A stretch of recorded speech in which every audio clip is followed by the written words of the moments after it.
Domenica 21 agosto, San Pio X, è il 234esimo giorno dall'inizio dell'anno, ne mancano 132 al termine. Il sole sorge alle 6:19 e tramonta alle 20:08.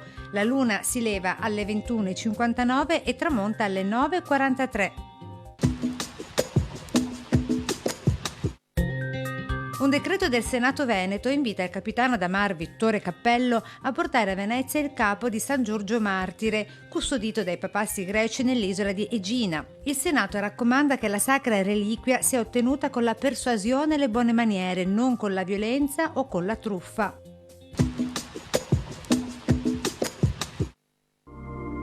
Le previsioni per domani: in genere poco nuvoloso, salvo occasionali modesti addensamenti, precipitazioni assenti, temperature minime in calo, anche sensibile, massime stazionarie o in lieve aumento.